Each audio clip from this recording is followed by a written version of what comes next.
নমস্কার, আপনারা দেখছেন জেলার ১ নম্বর online TV channel Birbhum RC TV. শুরু করছি আজকের সংবাদ। বিস্তারিত সংবাদে যাবার আগে দেখে নেব সংবাদ শিরোনাম। মাধ্যমিকে রাজ্যে তৃতীয় স্থানাধিকারী হলেন পুষ্পিতা বাসুরি।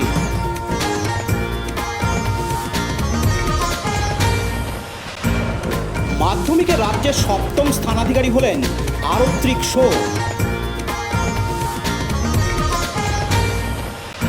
আগামীকাল নানুরে পাপুড়ি গ্রামে অভিষেক বন্দ্যোপাধ্যায়ের জনসভা।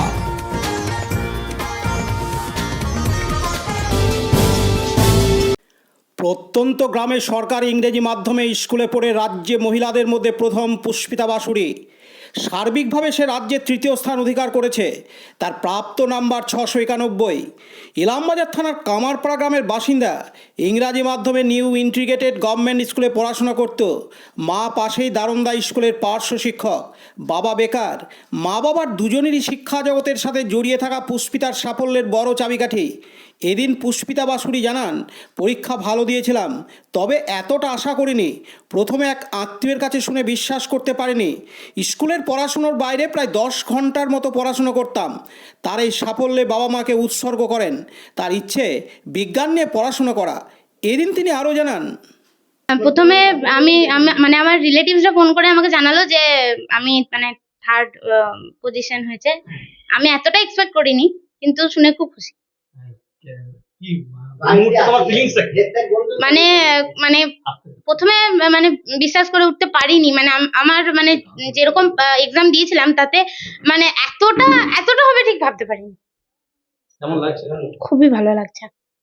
কি নিয়ে পড়াশোনা করবে পরবর্তীকালে? সায়েন্স নিয়ে করতে চাই। কি স্বপ্ন তোমার? সায়েন্স নিয়ে পড়ে তারপর ইচ্ছা তো আছে অনেক কিছু, এবার দেখা যাক কি হয়। হোস্টেলে কতক্ষণ পড়তে তুমি সারাদিন? স্কুল বাদে 10 ঘন্টা হতো প্রতিদিন। আর এই যে এত ভালো সাফল্য, কাকে উৎসর্গ করবে? বাবা মা এবং স্কুলের সমস্ত টিচার এবং দেরকে আমি এটা উৎসর্গ করতে চাই। কাজী আমিরুল ইসলামের report, Birbhum RC TV, Ilambazar. এখন বিজ্ঞাপন বিরতি। ফিরে আসছি বিরতির পর। সব থেকে ভালো চিকিৎসা সবচেয়ে কম খরচে, সবচেয়ে কম খরচে। সব থেকে ভালো চিকিৎসা সবচেয়ে কম খরচে, সবচেয়ে কম খরচে। বিশ্বমানের স্বাস্থ্য পরিষেবা মিলবে দিনে রাতে, বিশ্বমানের স্বাস্থ্য পরিষেবা মিলবে দিনে রাতে। মণি মহেশ হসপিটাল, মণি মহেশ হসপিটাল, মণি মহেশ হসপিটাল, মণি মহেশ হসপিটাল। মণি মহেশ হসপিটাল, দুবরাজপুর, বীরভূম। ফিরে এলাম বিরতির পর। এবছরের মাধ্যমিক পরীক্ষার ফল প্রকাশিত হলো আজ 2রা মে বৃহস্পতিবার। মাধ্যমিক পরীক্ষায় এই বছর বীরভূমের সিউড়ির আরত্রিক শো 7ম স্থান অধিকার করল। আরত্রিক সিউড়ির ইন্দ্রাপল্লীর বাসিন্দা। তার প্রাপ্ত নম্বর হলো 687। আরত্রিক সিউড়ির সরোজনী দেবী শিশু মন্দিরের ছাত্র। আরত্রিকের বাবা পেশায় একজন শিক্ষক। তিনি পুরন্দরপুর স্কুলের শিক্ষকতা করেন। তিনি জানিয়েছেন, পড়াশোনার বিষয়ে আরত্রিক খুব সচেতন। তাকে পড়াশোনার জন্য কোনোদিন বলতে হতো না, নিজে থেকেই নিজের সমস্ত পড়াশুনো করে নেয়, আর তারা কেবলমাত্র তাকে মনিটরিং করেন।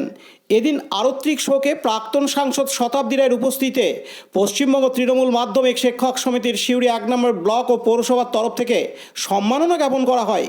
উল্লেখ্য, জেলায় পরপর 3বার রাজ্যের মধ্যে 1 থেকে 10-এর মধ্যে স্থান ধরে রেখেছে।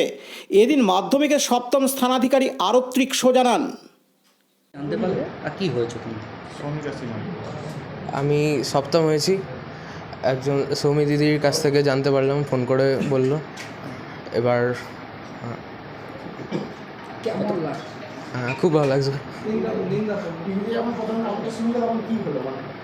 টিভিতে শুনতে পাইনি আসলে তখন।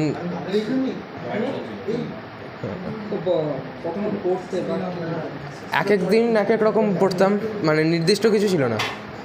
যখন যেরকম মনে হতো, পরীক্ষার আগে বেশি পড়তাম।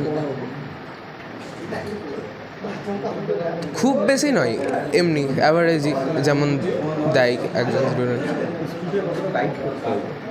স্কুল থেকে অনেকটাই গাইড করেছিল, মানে আমাদের স্কুলের প্রত্যেককে মানে বলে দিয়েছিল যে কীভাবে কখন কীরকমভাবে পরীক্ষা দেওয়া উচিত, কীরকম কোশ্চেন হয়, এবং আমাদের স্কুল থেকে অনেক পরিশ্রম করা হয়েছিল। টিউশন টিচার 7 জনই ছিল, 8 জন ছিল। সবারই ক্রেডিট, ছোটোবেলা থেকে যতজনের কাছে পড়েছি, স্কুলের দাদাভাই দিদিভাইদের, টিউশন টিচারদের, বাবা মার তো সব থেকে বেশি, বন্ধু বান্ধবদের। ইঞ্জিনিয়ার হওয়ার ইচ্ছা। কোন সাবজেক্টের উপর কোন সাবজেক্টটা ভালো লাগে? Physical science. হ্যাঁ, হবি কি ছিল? হবি গিটার বাজাতাম, ক্যারাটে করতাম। কি গল্প, সিনেমা? সিনেমা আমি অ্যানিমে দেখতে পছন্দ করতাম। যারা পরের বছর মাধ্যমিক দেবে, কি বার্তা থাকবে পড়াশোনা করতে? হ্যাঁ, ভালো করে পড়াশোনা করতে হবে, এরকম না যে সারাক্ষণই পড়ে যেতে হবে। তাছাড়াও অনেক কিছু কাজ করতে হবে। পড়াশোনা নিয়ে বেশি পড়ে থাকলে হবে না, মুখস্থ না করে ক্লাসে প্রথমে ভালো করে বুঝতে হবে, তাহলে আর পরে কোনো অসুবিধা হবে না। কি নাম? আরত্রিক শো, কোন স্কুল? সরোজিনী দেবী সরস্বতী শিশু মন্দির। পাশাপাশি আরত্রিক শো এর মা বলেন, ওর আমরা মানে টিভিতে দেখছিলামই, কিন্তু 6th পর অ্যাড হলো দিয়ে আর দেখতে পাইনি। একজন দাদা, ওই দাদাই জানালেন ফোন করে যে এরকম। মা তো এই অনুভূতি মানে বলে প্রকাশ করার মতো। ভালো ভেবেছিলাম, হ্যাঁ ভালো হবে, কিন্তু এতটা ভালো, হ্যাঁ ভালো, কিন্তু স্কুলে কোনোদিন ফার্স্ট হয়নি, সেকেন্ড থার্ড এরকমই ছিল। তো ওকে চাপ দেওয়া হয়নি কখনোই পড়াশোনা নিয়ে, ও নিজের মতোই পড়াশোনাটা করে গেছে। দেখুন, স্বপ্ন তো থাকে, এবার কি বলবো, প্রিয়াঙ্কা শো। আমি গৃহবধূ মা। পার্থ দাস ও পতিত পাবন বৈরাগ্যের report, Birbhum RC TV, Suri. এখন বিজ্ঞাপন বিরতি, ফিরে আসছি বিরতির পর। বঞ্চনার অবসান, শ্রমের সম্মান। 100 দিনের কাজের অদক্ষ শ্রমদানকারীদের জীবনে এলো নতুন প্রভাতের আলো। মাননীয় মুখ্যমন্ত্রী মমতা বন্দ্যোপাধ্যায়ের উদ্যোগে তাদের 2 বছরের বকেয়া মজুরির বঞ্চনার অবসান হলো। সম্পূর্ণ রাজ্য সরকারের নিজস্ব তহবিল থেকে 2651 কোটি টাকা ব্যয়ে 59 লক্ষ অদক্ষ শ্রমদানকারীদের বকেয়া মজুরি প্রদান করা হয়েছে। হাসি ফুটেছে রাজ্যের সকল অদক্ষ শ্রমদানকারীদের মুখে। পঞ্চায়েত ও গ্রামোন্নয়ন দপ্তর, পশ্চিমবঙ্গ সরকার কর্তৃক জনস্বার্থে প্রচারিত। ফিরে এলাম বিরতির পর। আসন্ন 2024 লোকসভা নির্বাচন। আমাদের বীরভূম জেলায় ভোট 13ই মে। এই লোকসভা নির্বাচনকে ঘিরে চলছে বিভিন্ন জায়গায় জনসভা। তাই আগামীকাল শুক্রবার 23 মে বীরভূম জেলায় নানুর বিধানসভায় নির্বাচনী জনসভা। এই জনসভায় প্রস্তুতি পর্ব তুঙ্গে। হেলিপ্যাড থেকে শুরু করে প্যান্ডেলের বিভিন্ন কাজ জোর কদমে এগিয়ে চলেছে। তার কারণ, আর মাত্র কয়েক ঘন্টা পরে যুবরাজ অভিষেক বন্দ্যোপাধ্যায় নানুরের মাটিতে পদার্পণ করবেন। প্রশাসন থেকে শুরু করে সকলেই মিলে এই প্রস্তুতি পর্ব দেখাশোনা করছেন। কোর কমিটির অন্যতম সদস্য এবং বীরভূম জেলা পরিষদের সভাধিপতি ফায়জুল হক ওরফে কাজল শেখের নিজের বাসভূমি পাপুরি, সেখানেই জনসভা করছেন যুবরাজ অভিষেক বন্দ্যোপাধ্যায়। এদিন কোর কমিটির অন্যতম সদস্য এবং বীরভূম জেলা পরিষদের সভাধিপতি ফায়জুল হক ওরফে কাজল শেখ জানান, প্রস্তুতি পর্ব প্রায় শেষের দিকে। লক্ষাধিক মানুষের এই জনসভায় অংশগ্রহণ করবেন বলে জানিয়েছেন। তবে তিনি আরও জানান যে এই জনসভায় মহিলাদের অংশগ্রহণ দেখার মতো হবে।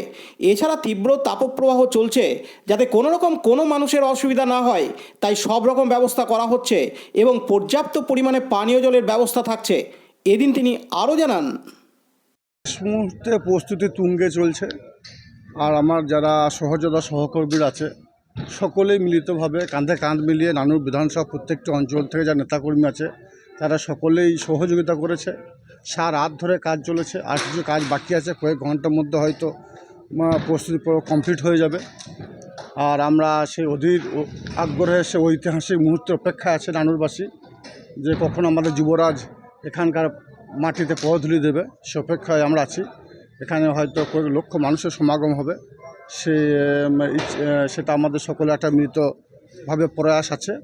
এবং আমাদের সব থেকে নানুর বিধানসভার কালকে আমরা বসছিলাম আমাদের সকল অঞ্চলের প্রতিনিধি নিয়ে আমরা চেষ্টা করেছি নানুর বিধানসভা থেকেই 1 লক্ষ মানুষের সমাগম এখানে করব এবং আশা করি সেটাতে আমরা সফলতা অর্জন করব। কী কী ব্যবস্থা রাখা হয়েছে?